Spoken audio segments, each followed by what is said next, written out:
You know what, guys? Let me tell you something. Drop is another prime example of a bad trailer, but a great movie. I am just as shocked as you are. Believe me.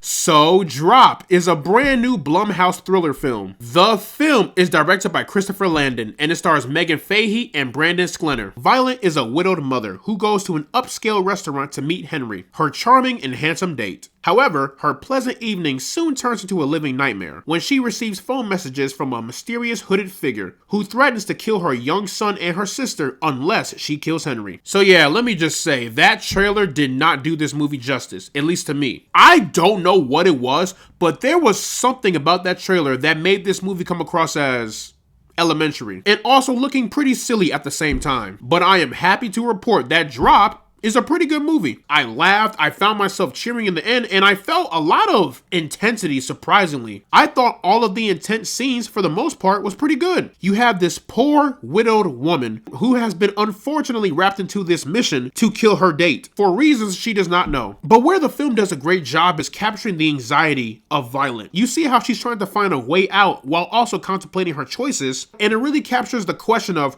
will she or will she won't throughout the entire film. And that was executed pretty well, I can't lie. The two main protagonists, Violet and Henry, were fantastic. For a first date, these two had an excellent dynamic. I thought these two had incredible chemistry. They were both funny and charming, they both showed heart, and also they have a moment where they really bond together over a very personal and traumatic matter, which is something that I was surprised this movie tackled on, but I thought it worked pretty well. And their performances truly are the backbone of this movie, because if those two had no chemistry together, like they just looked like they didn't want to be in the same room, this movie would have fell flat. Those two had to work well. I don't think I'm very familiar with both of these actors. I feel like I've seen them in something, but I don't know. I can't put my finger on it. Also, I do love how the film just keeps you guessing on who done it. I had a couple of theories, but let me just say one of those theories would have been absolutely crazy. So crazy that is dumb. But just know I was completely wrong with both of my theories, and I was kind of surprised with the final result. Gotta love when a movie subverts your expectations. But the third act is definitely the best part of the entire film. Whole lot of action, whole lot of intensity, more than I thought there would be. And even if you weren't a fan of this movie as a whole, you gotta admit that third act was pretty entertaining. One thing that I'll say is that this movie really wants you to suspend your level of disbelief. For example, there is a scene where the mysterious figure wants Violet to destroy the SD card on Henry's camera. Here's the problem with that. Yes, you destroyed the SD camera, but what makes you think he hasn't already backed it up in the cloud? If it's on the cloud,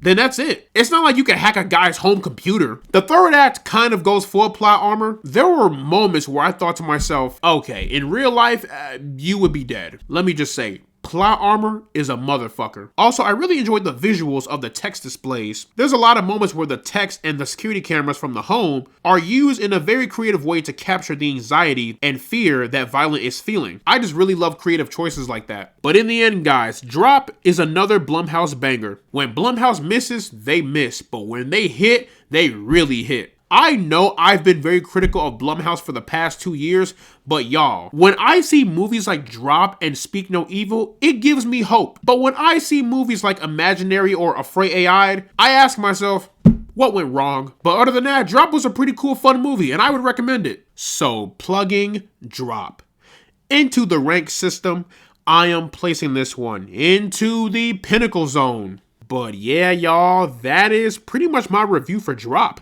Let me know down in the comment section below what you guys thought about the film.